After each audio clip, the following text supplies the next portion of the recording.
Podem dizer glória a Deus? Quantos podem dizer aleluia? Quantos podem magnificar o nome do Senhor? Quantos podem glorificar o seu nome? Diga glória a Deus, diga aleluia. Diga o quanto você ama esse Deus maravilhoso. Aleluia. Enquanto você está em pé, abra a Bíblia comigo. 1 Coríntios capítulo 3, versículo 4. Só lembrando, enquanto você encontra o texto, no final tem bolo para todo mundo.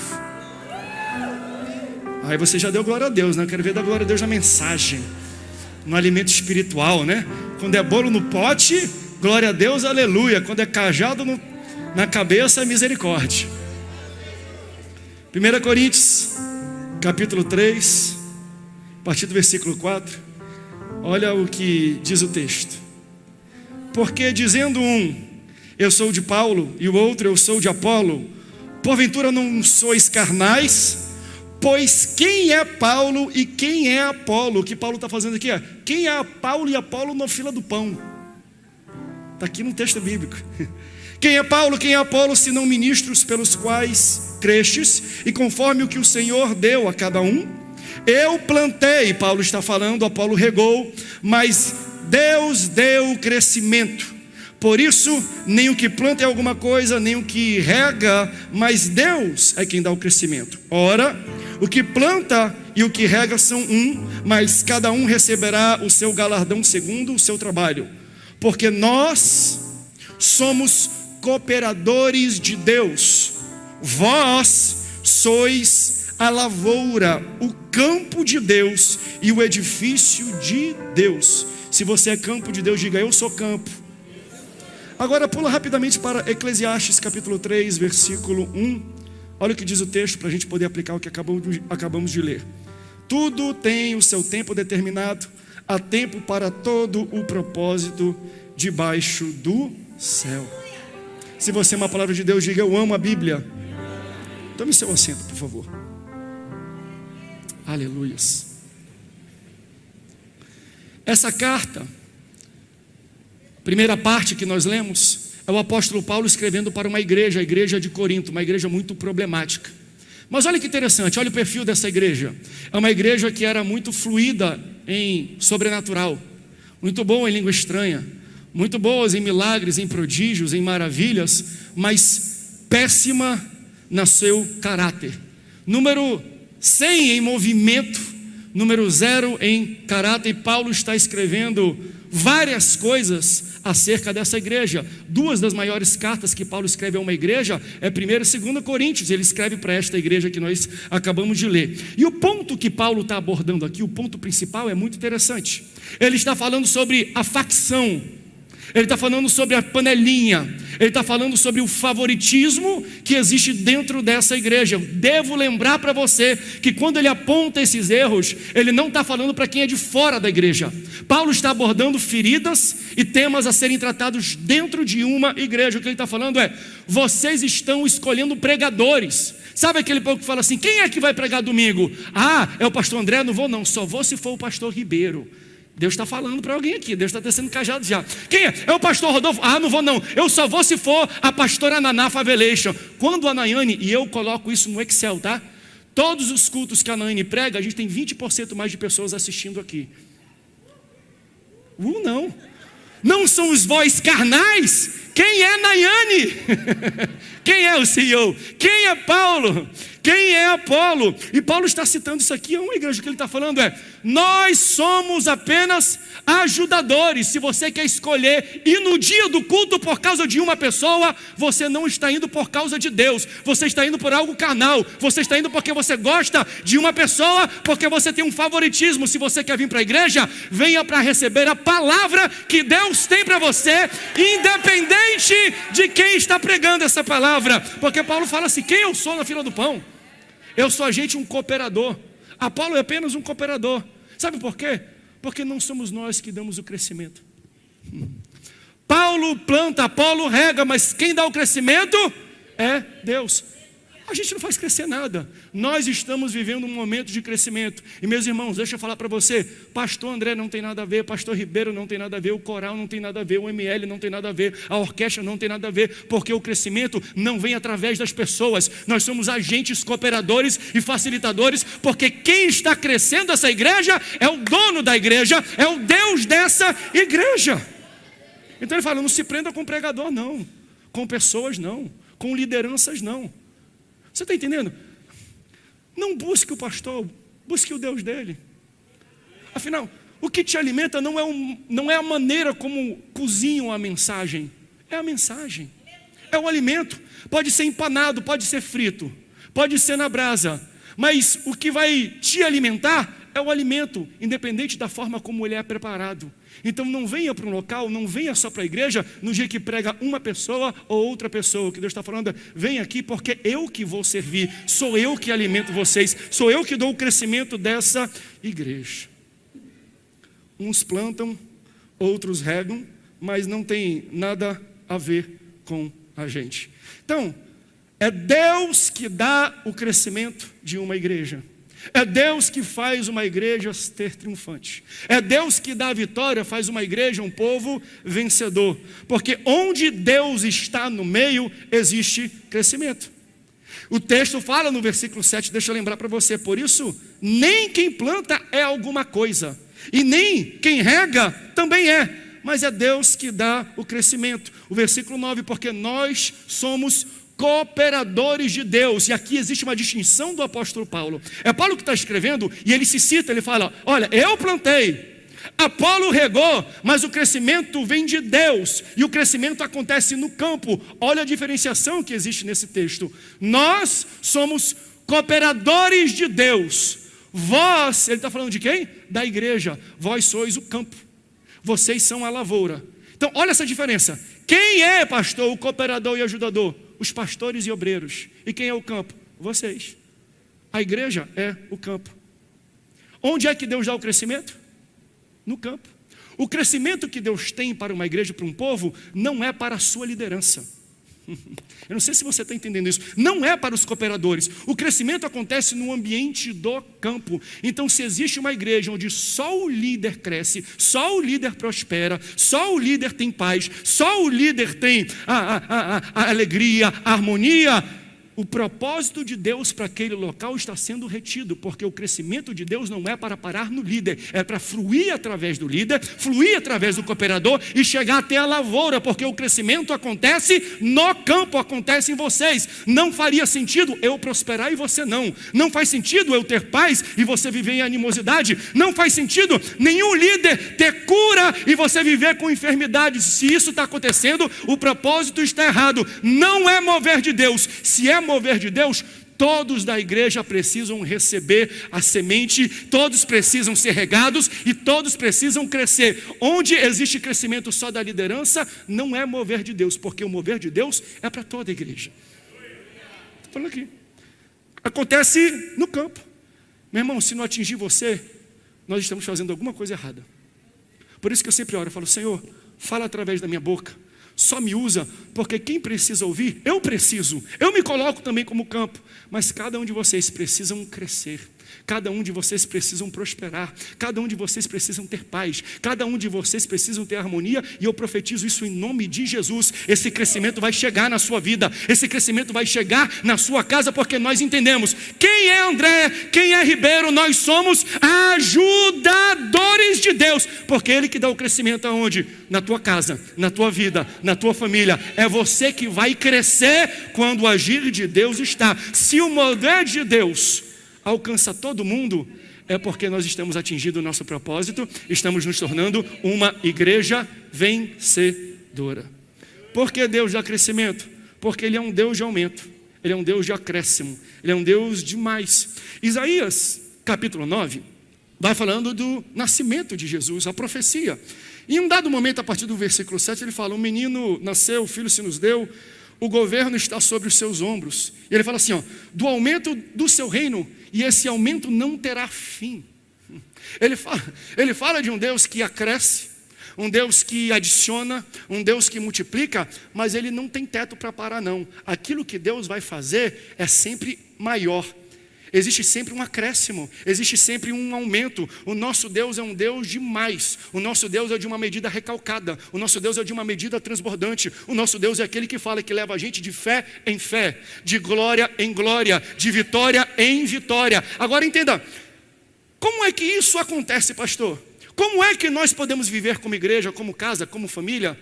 Um aumento, um acréscimo, uma melhoria, como nós estamos experimentando aqui nesse campo. O que é que nós precisamos fazer como uma comunidade e como uma família para crescer e aumentar como igreja, por exemplo, e você pode aplicar isso para a sua vida.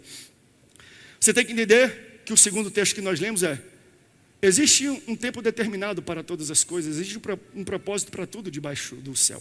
Então Deus permite a gente viver a vida em níveis e experimentar ela em temporadas. O tempo é uma estação.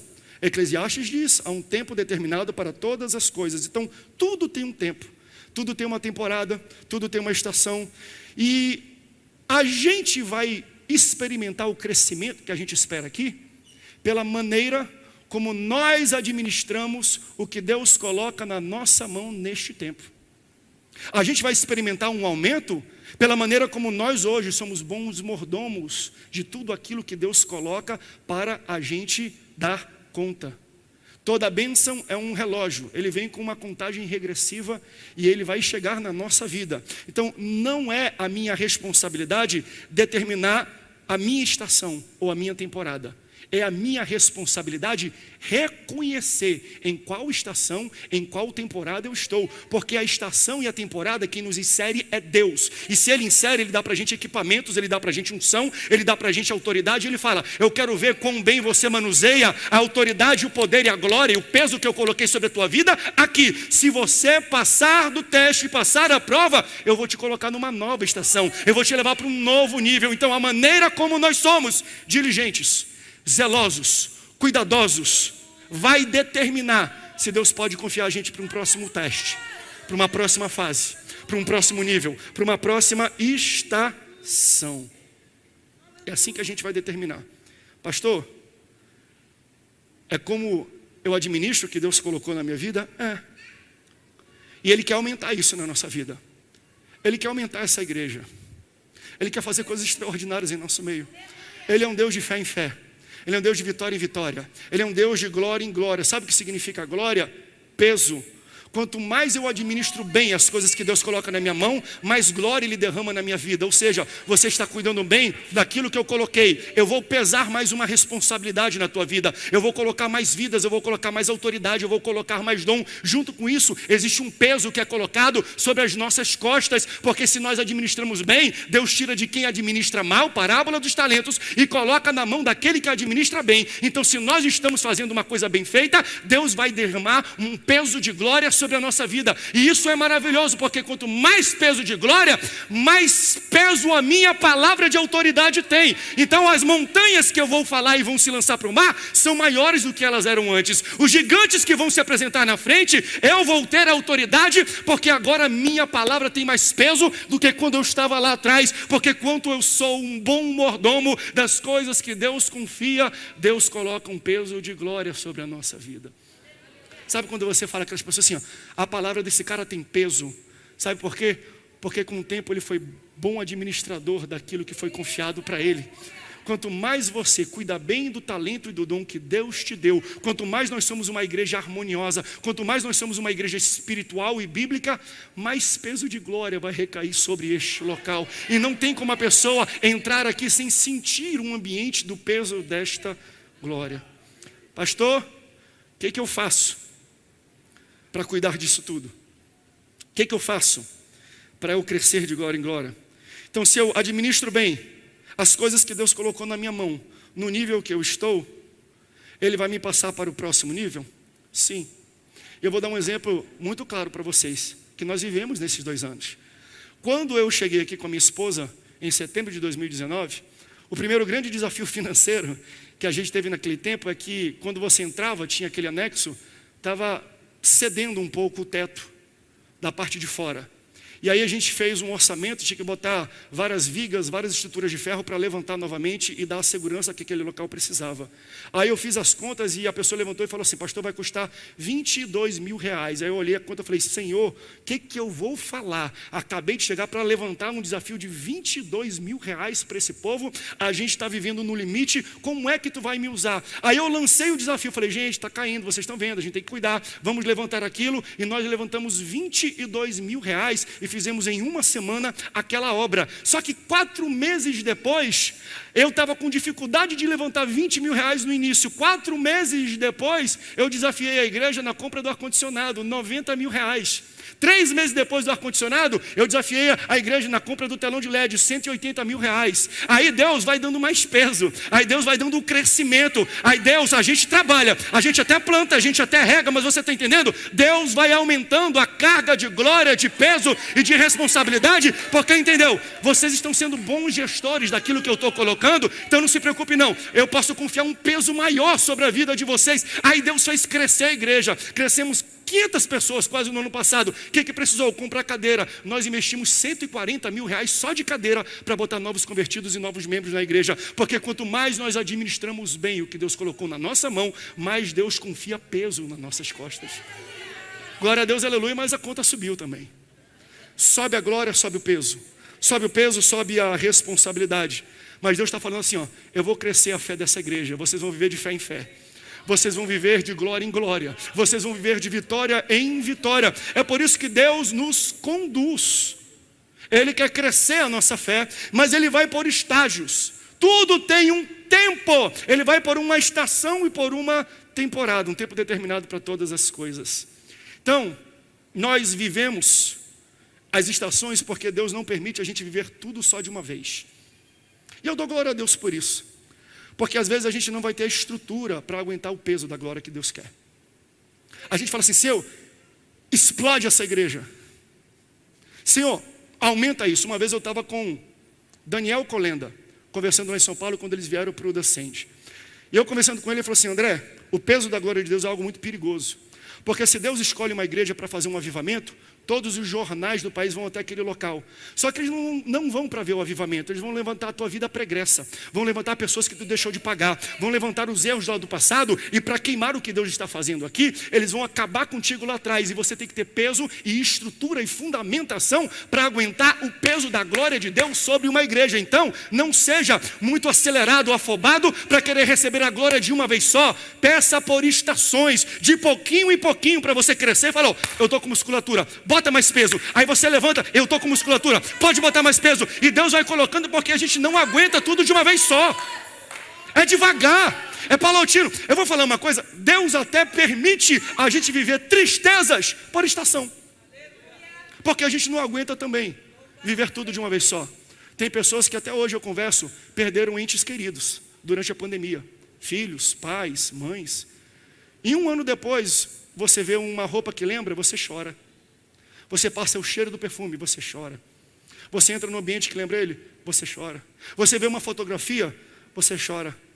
Deus nos permite, até nas fraquezas e nas dores, viver por temporadas, porque a gente não aguentaria amargar toda a dor de uma vez só. Deus deixa a gente viver tristezas por temporada, porque Ele é misericordioso com a gente. É o cuidado que Ele tem. Ele vai falando: pode sofrer de pouquinho em pouquinho, porque eu vou te confortando de pouquinho em pouquinho também. Pode chorar, o luto não precisa ser acelerado. Não sofra tudo de uma vez só. Existe um tempo determinado. Existe um propósito para todas as coisas. Existe o tempo de chorar e existe o tempo de se alegrar. Não apresse as coisas. Eu faço você viver tudo em temporadas. Eu vejo o cuidado de Deus com a nossa igreja. Eu vejo o cuidado de Deus com a nossa família. Eu vejo o cuidado de Deus com o nosso povo, quando a gente vai chorando de pouquinho em pouquinho. Quando a gente vai deixando para fora a dor de pouquinho em pouquinho. A gente não aguentaria o peso de uma dor tão grande dessa, de uma vez só. Então, existe um tempo determinado. Então vai acabar, está determinado. Você não vai viver isso para sempre. As tristezas não vão durar para sempre. Mas você vai ter que entender também que, para começar um novo tempo, uma nova estação, uma nova temporada, Deus primeiro vai fazer acabar a temporada anterior. Ele não vai permitir você viver 2 temporadas ao mesmo tempo, porque existe um tempo determinado para todas as coisas. É um tempo, não são 2 tempos. Vai com calma, vai com cuidado, aproveita, usa o que Deus colocou agora, porque quando chegar ao próximo nível, Ele vai te dar uma nova glória, um novo peso, uma nova fé. Tudo tem o seu tempo. E eu posso profetizar isso sobre a nossa vida e a nossa igreja. Existe hoje, começando um tempo novo de Deus para a nossa igreja. Aleluia. Existe um tempo novo começando para a nossa igreja. Pastor, como é que você sabe e identifica que então está finalizando uma temporada e está começando uma nova temporada? Simples. O final de uma temporada sempre será marcado por uma prova. Quem está passando por prova aí? A prova, ela indica que está acabando uma temporada e começando uma nova temporada. Prova é um tempo pequeno, a prova não é uma temporada, você não vai viver na prova. A prova, ela é identificada por um tempo muito pequeno, mas muito intenso de lutas e de brigas. Você lembra das provas da vida porque você sofreu muito num curto espaço de tempo. E geralmente a prova é quando Deus fica calado e se silencia. Sabe por quê? Porque a gente tem a errada impressão, a gente fala assim: pastor, eu estou passando por uma prova, mas eu estou aprendendo muito nessa prova. Não, provas não servem para você aprender nada, prova não vai te ensinar nada, prova vai avaliar o que você já aprendeu. Prova é isso. Eu nunca fui para o colégio e fiz uma prova e falei: aprendi muito nessa prova. Pelo contrário, a prova vai avaliar tudo aquilo que eu estudei nas lições que eu tenho que colocar em prática. E quando um professor, um mestre, dá uma prova para a sua classe, sabe o que ele faz? Ele fica calado, ele não responde nenhuma pergunta, ele não dá nenhum palpite, porque o tempo de prova é o tempo que o mestre fica em silêncio. Você está questionando: por que Deus está calado, pastor? Por que Deus está em silêncio, pastor? É porque Ele está passando você por uma prova. E Ele está esperando você colocar em prática tudo aquilo que você aprendeu na palavra, aqui na igreja, na EBD. Quando as provas aparecem na sua vida, tente lembrar daquilo que foi pregado, daquilo que foi lido, do seu tempo de intimidade e coloque em prática. A prova não é o tempo de aprender, é o tempo de colocar em prática aquilo que Deus te ensinou durante as lições. Aleluias! É por isso que Ele fica calado, gente. É por isso que nessa temporada Ele não fala nada. E Ele está vendo, se reprovar, vai ter que voltar para a lição de novo, para fazer novamente o teste. Mas se passar, se colocar em prática o que aprendeu, se prepare, que Ele vai te levar para uma nova estação, que Ele vai te levar para um novo nível, e você vai viver as coisas novas que Deus tem para a sua vida. Portanto, se você está passando por uma prova, glorifique a Deus, porque você vai passar por essa prova, você vai tirar 10 nessa prova, você será aprovado. Eu preciso passar na prova para ir para a próxima série. Deus está levando a nossa igreja para uma próxima série hoje. Hoje, é um novo nível, uma nova série. Então nós entendemos aqui que Deus é um Deus de crescimento. Deus te leva na vida por temporadas e por níveis. Deus separa as temporadas por provas. Então esse tempo curto chamado prova é o que vai nos separar de um novo instante, de um novo momento, de um novo vinho que Deus quer dar. E para a gente passar essa prova, a gente tem que aplicar aquilo que nós aprendemos. E eu também entendo que a intensidade da luta que um vencedor enfrenta, ela cresce na mesma proporção que a intensidade do nível que nós estamos. Se a luta está grande, é porque você é um grande guerreiro. Ah, pastor, não aguento luta tão forte. Não, não reclama não. É porque Deus entendeu que você tem musculatura, porque você tem fé, porque você tem glória, porque você tem unção, porque grandes batalhas são dadas para grandes guerreiros. Não reclame do tamanho da tua luta. Entenda que a tua luta denuncia o nível, o estágio e o tempo que você está vivendo. Se a luta é grande, é porque está enfrentando um guerreiro grande que é você. Aí algumas pessoas falam: mas pastor, parece que Deus me escondeu. Deus me tornou uma pessoa invisível. Escute, Deus não está te escondendo, Ele está te protegendo. Não reclame, isso é uma bênção para a sua vida. É uma bênção quando Deus coloca a gente debaixo dos braços e nada acontece na vida, nada vai para frente. É porque Ele está protegendo a gente. Por isso, nós lemos, se é Deus que dá o crescimento, não se promova. Porque a autopromoção te leva a ser visto antes de Deus te forjar. Isso é um problema. Quando a gente quer chegar num patamar onde nós não estamos prontos, a gente se fere, a gente se quebra, a gente passa vergonha. Se Deus é que dá o crescimento na tua vida, espera que o tempo certo de Deus vai chegar. E quando chegar, você vai chegar pronto, você vai chegar forjado. Deus ainda está te polindo, Deus ainda está fazendo alguns acabamentos. Então você erra, você quebra a cabeça, você cai, você desliza, enquanto você ainda está escondido. Porque se você estivesse no holofote, isso ia sair no fuxico, ia sair no zap zap, ia virar fofoca no meio da igreja, ia virar escárnio para o evangelho. Então Deus fala assim, deixa eu te esconder um pouquinho, porque você ainda não está preparado para a exaltação e para o próximo nível que eu tenho para a sua vida. Eu te seguro aqui por causa do escândalo. Se você cair agora é escândalo, e você pode até morrer. Morrer, pastor. Quando uma criança aprende a andar de bicicleta, o próximo nível é andar de moto, não é? Todo mundo que gosta de bicicleta quer andar de moto. Só que antes de andar de bicicleta, você tem que andar com rodinha. O maior pulo, o maior salto de nível não é da bicicleta para a moto, era da rodinha para sem rodinha. Porque quando você está com rodinha, você ainda é pequeno. Então Deus permite que você caia, se fira, enquanto as coisas ainda são pequenas. Porque quando você cai de uma bicicleta, você rala o joelho. Quando você cai de uma moto, você perde a vida.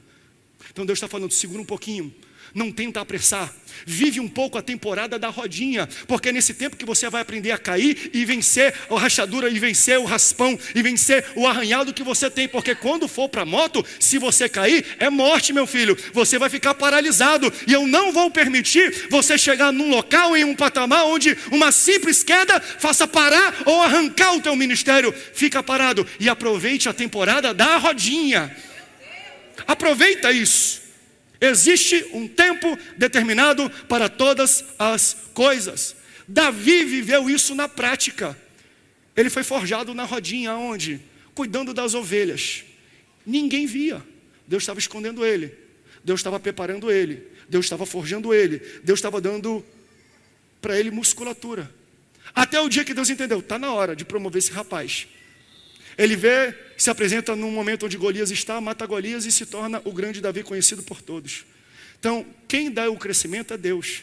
Quem monta o cenário é Deus. Porque Deus dá um crescimento, é Deus que exalta, é Deus que promove, é Deus que eleva. Nós somos apenas ajudadores e cooperadores.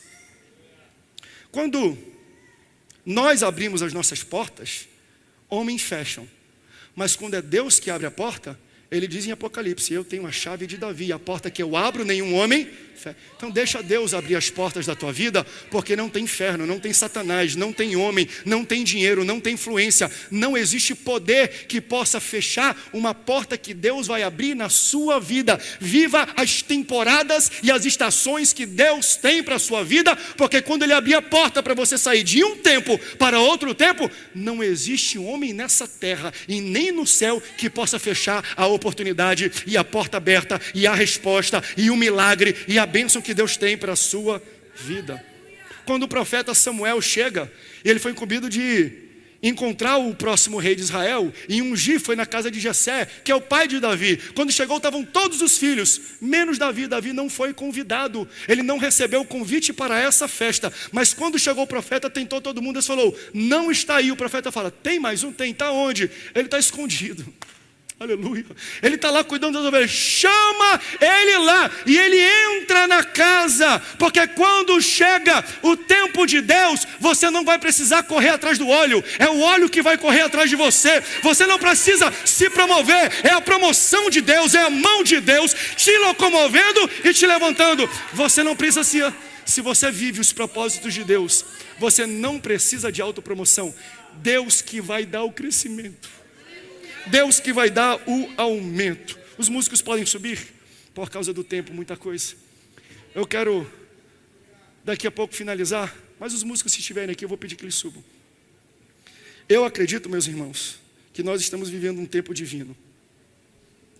Eu acredito que nós estamos vivendo um novo tempo. Eu acredito que a gente está vivendo um novo estágio. Diga assim, tempo. Mais alto, tempo. Na Bíblia, existem dois tipos de tempo. Existe Cronos e existe Kairos. Cronos é o nosso tempo. É o tempo humano. É o tempo do calendário. É o tempo do relógio. 60 segundos em um minuto, 60 minutos em uma hora, 24 horas em um dia, 31 dias em um mês, 12 meses em um ano. Isso é o nosso tempo, que chama-se Cronos. No seu relógio existe um dispositivo chamado cronômetro, metro de crono, ele mede o tempo terreno. Mas a Bíblia cita também um segundo tipo de tempo, chamado Kairos. Kairos não é o tempo humano, Kairos é o tempo de Deus. E de vez em quando, o tempo de Deus, o Kairos, ele invade o Cronos. Isso aqui é muito bonito. Tem gente que está escondido todo dia trabalhando 8 a 10 horas a 12 horas.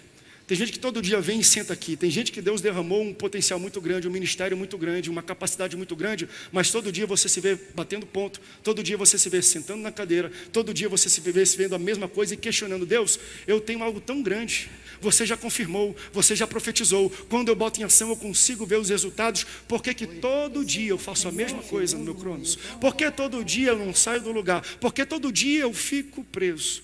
Porque essa é a maneira de Deus te usar. A chave para você receber o Kairos de Deus é como você administra o Cronos. A chave para você entrar no nível, na próxima estação, na próxima temporada, que é uma temporada de Deus, vai depender de como você administra o Cronos, o tempo que Ele colocou na sua mão. Se você está no Cronos e acha que nada vai acontecer, se prepare. Está chegando o Kairos de Deus para a sua vida. A mulher sunamita, ela vive isso. A mulher sunamita, ela vê o homem de Deus passando. Ela fala assim: não, a gente tem que construir uma casa para esse homem. Vamos ver o tempo, vamos ver o dinheiro e vamos construir. Ela constrói uma casa, na verdade um quarto para onde ele pode descansar. Tem uma cama, uma cadeira, um candeeiro. Ele fala assim: está aqui para você descansar nesse local. Quando um homem de Deus, que representa o próprio Deus, entra na casa dessa mulher, ele fala assim: nossa, você nos tratou com muito desvelo, com muito cuidado. Existe alguma coisa que nós podemos fazer por você? Fala: não precisa não. Sou boa de condição, sou tranquila, vivo entre meu povo. Não existe nada que eu possa fazer. Ela falou assim, o profeta falou assim quando recebeu: então segura essa, no tempo determinado. Algumas versões falam: em até 1 ano, você vai segurar um filho que você não pôde ter. O que o profeta Eliseu estava falando aqui é: dentro de 1 ano do Cronos, o Kairos vai se manifestar na sua vida. Aleluia. Dentro de um tempo que é determinado por Deus, você vai viver e gerar coisas que você não conseguiu gerar antes. Por quê, pastor? Foi falta de oportunidade? Não tem nada a ver com oportunidade. É como você está gerindo o que Deus já colocou na sua mão hoje. Não adianta você falar: olha, quando eu ganhar um salário maior, eu vou dizimar. Se você já não dizima, com o que você ganha hoje. Não adianta você falar: eu vou trabalhar com mais empenho quando eu for promovido. Se você não trabalha com empenho hoje, você não será promovido. Não adianta alguém chegar e falar assim: eu vou pregar, eu vou suar quando eu tiver uma igreja de 1000 pessoas. Meu irmão, quando nós iniciamos o trabalho em São Cristóvão, que completou 4 anos, acho que ontem eu preguei para 7 pessoas, o mesmo cuspe, o mesmo suor, a mesma maneira de gritar, de andar. Eu pregava para 7 pessoas, porque Deus não me coloca diante de 1000 se eu não pregar da mesma maneira com 7 pessoas. É como eu administro o que Deus colocou naquele tempo, que Ele vai ver: gostei, você está preparado para o meu Kairos. E foi muito rápido. Não foi devagar não, foi rápido. Num dia eu e a Nayane começamos 4, 5 igrejas. Aí o Kairos de Deus entrou no nosso Cronos. E vem para cá, por quê? Porque você foi fiel no pouco, sobre o muito eu te colocarei. É como nós administramos o que Deus coloca hoje, que vai determinar qual o patamar, qual a nova fase que Deus vai colocar amanhã. O Kairos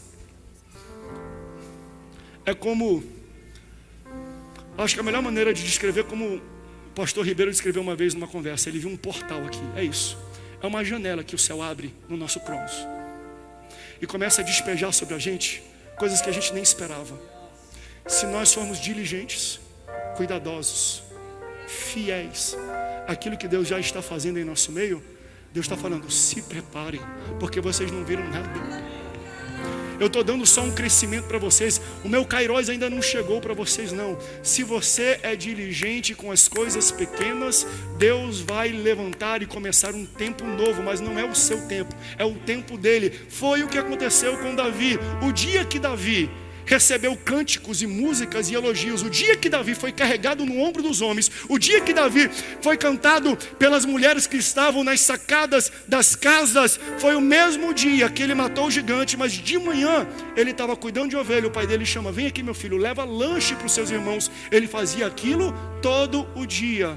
Só que de repente o Kairos de Deus se apresentou na vida do Cronos de Davi. E é assim que acontece na nossa vida.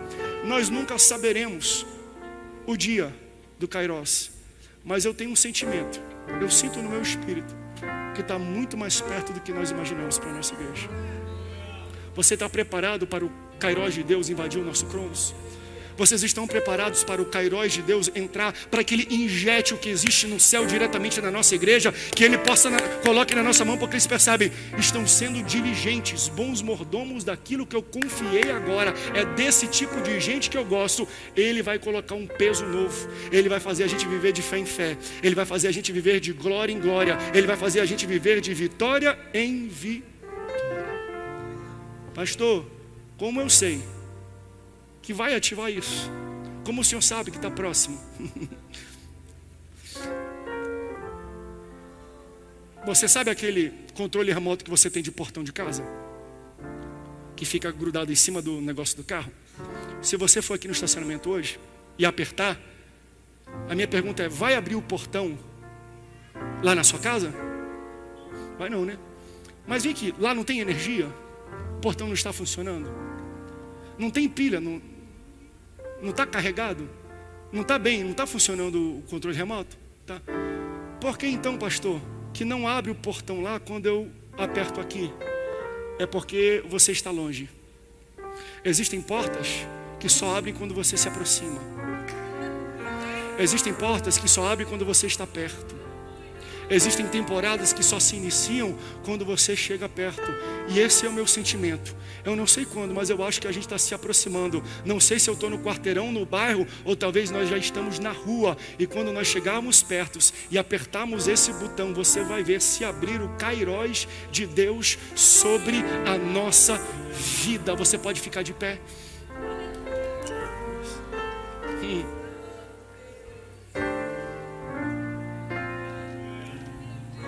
Qual é a chave para a gente viver o Kairos então de Deus, pastor?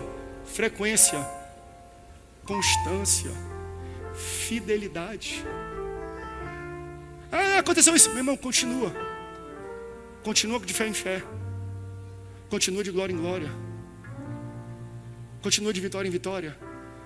Não para por qualquer coisa, não desista por qualquer coisa, não sai da igreja por qualquer coisa, não larga a fé por qualquer coisa, porque quem sabe você já está se aproximando do Kairos de Deus, para o tempo onde você vai gerar coisas que você antes não conseguia gerar. A mulher sunamita não podia gerar, mas quando o Kairos de Deus se apresentou no cronos dela, ela gerou. Deus vai fazer um impossível na nossa vida, enquanto nós somos fiéis, diligentes, cuidadosos com a obra dele. Quantos aqui tem uma palavra e uma promessa de Deus na vida? Quantos de vocês têm? Está demorando? Posso profetizar? Você está chegando perto do tempo que Deus vai gerar a promessa que Ele te deu. Você está perto do Kairos de Deus. E aqui eu quero fazer uma pergunta. Eu quero fazer um apelo. Porque a mulher sunamita, ela recebe o Kairos de Deus quando ela se dispõe a abrir um espaço na vida dela, na casa dela, para o homem de Deus.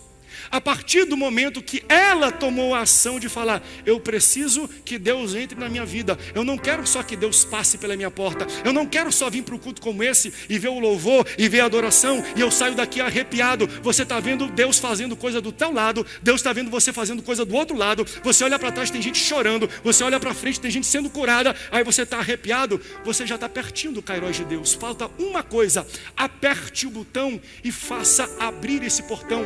Convide Deus para viver na sua casa e na sua vida. Faça como a mulher sunamita. Porque se você dá uma pequena abertura, pode ser um quarto pequeno, não tem problema não. Deus entra no teu quarto pequeno. Deus entra no pequeno espaço que você dá para Ele. E Ele vai alargar, e Ele vai crescer, e Ele vai multiplicar. Porque o aumento dEle não tem fim. E é isso que Ele tem para a sua vida. Feche o seu olho. Tem alguém entre nós que hoje quer dar um espaço para Deus? Existe alguém entre nós que nunca aceitou Jesus, nunca tomou esta decisão, nunca falou: Senhor, eu não aguento mais ver você passando pela minha casa, eu quero que você entre. Eu não quero só que você passe pela minha vida, eu quero que você habite na minha vida. É só você dar um espaço para Deus. Como é que eu faço isso, pastor? Aceitando a Jesus como teu Salvador, que Ele vai entrar na tua vida, Ele vai entrar na sua casa. Portanto, se você está aqui hoje e você nunca tomou esta decisão de aceitar a Jesus e convidar Ele para viver na sua vida, eu quero te convidar essa noite a aceitar a Jesus. Como é que eu faço? Aperta o botão. Nesse caso, se você está aqui e quer tomar essa decisão, eu vou pedir que você venha aqui para frente. Por quê? Porque é por proximidade que algumas portas se abrem. E Deus está falando: eu te quero próximo do meu altar. Eu quero te próximo da minha presença. Quanto mais perto você chegar da presença de Deus, mais rápido esse portão se abre. Existe entre nós essa noite alguém que quer entregar a sua vida a Jesus? Se tem, meu irmão, rompe com a multidão. Não se preocupe com os olhares, com o julgamento. Eu estou falando de Deus. Eu estou falando do Todo-Poderoso que quer entrar na tua vida. E você está com vergonha do que os outros vão pensar, do que os outros vão falar. Se você está na galeria, ou aqui embaixo, ou me assistindo online, eu quero fazer um convite para você, enquanto nós louvamos a Deus com um mistério de louvor. Se tem alguém que está afastado dos caminhos do Senhor, olha esse segundo convite. Você está longe, você quem sabe até caminhou um tempo, você até sentiu aquela presença, mas por alguma razão você enfraqueceu. As dores da vida te fizeram se prostrar. Deus tem o mesmo plano e o mesmo projeto para a sua vida. O plano não mudou, a promessa não mudou, a palavra não mudou. Deus quer continuar te usando. Tem alguém que está afastado dos caminhos do Senhor e quer se reconciliar?